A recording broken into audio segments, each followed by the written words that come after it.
me, but I got her first.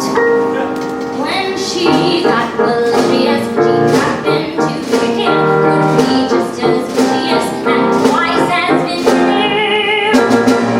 I am rough and I am ruthless, though it's tough, the bitter truth is nobody stands on Kafritz. If they do, then they must be crushed. Most of the world are half-wits, and their laughter will soon be hushed. A superior mental IQ makes inferior minds dislike you. If the world starts a rocket, we're all run amok. It's to stand on Kafritz. My friends, you're never too young to be ratted. Never too young to be downright dirty. Oh, not a stinker yet. I'm a first-class stinker yet. Never too young to be hostile. Never too young to be just plain crummy. You can catch on in a wink. Be a rat, be a fink. I'm a monster, I am miserable, and I'm glad it's plainly miserable. Nobody stands on Kafritz. If they do that, they must be crushed. I love my little half-wits.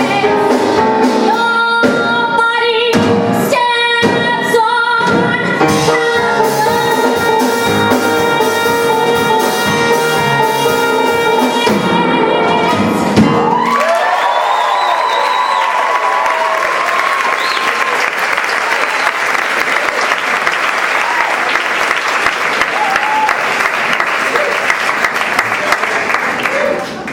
Welcome everybody to If It Only Even Runs a Minute, the third edition of evenings dedicated to rare and inspiring songs, anecdotes, and photos from musicals that may have not been fully appreciated the first time around.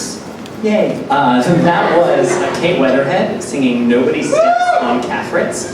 You're about to see my desktop because we're low tech here. And this is Jen Tepper's desktop. Pause. Commercial from Mac.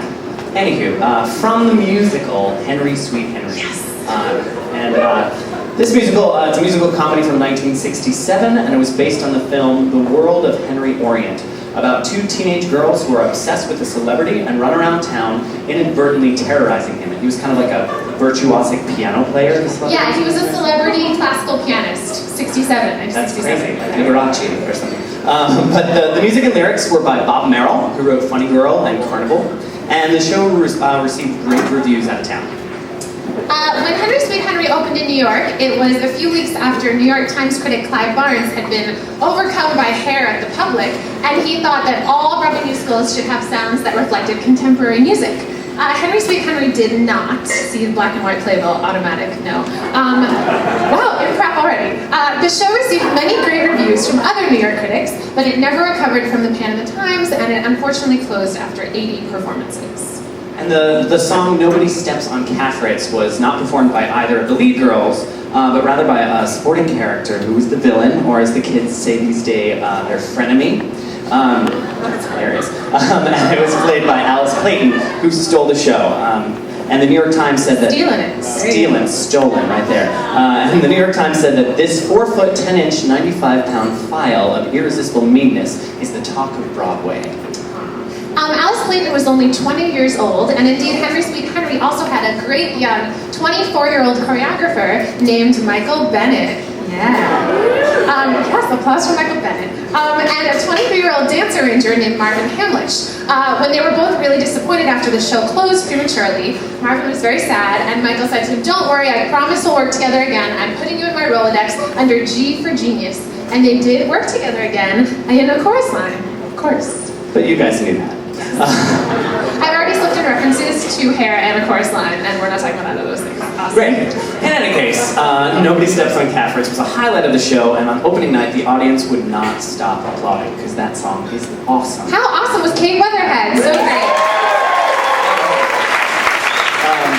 And then the cast tried to push Alice Clayton back on stage, but according to Clayton, I just stayed in the wings and listened. I got filled up in my eyes, and I kind of bawled a lot, I guess. Alice Clayton later went on to star in other Broadway shows, and she also played the voice of Bebe Bluff on the cartoon Doug. Yeah. Not a musical, but interesting. Henry Sweet Henry is filled with amazing songs, including, of course, Nobody Steps on Kafritz, which I think sounds like a teenage girl singing a Nazi anthem, which I love. There was even an ensemble number in the show for a group of hippies, prompting Clyde Barnes to say, "I like hippies, and Broadway is making me like them even more." Very strange, Clyde Barnes. Yeah.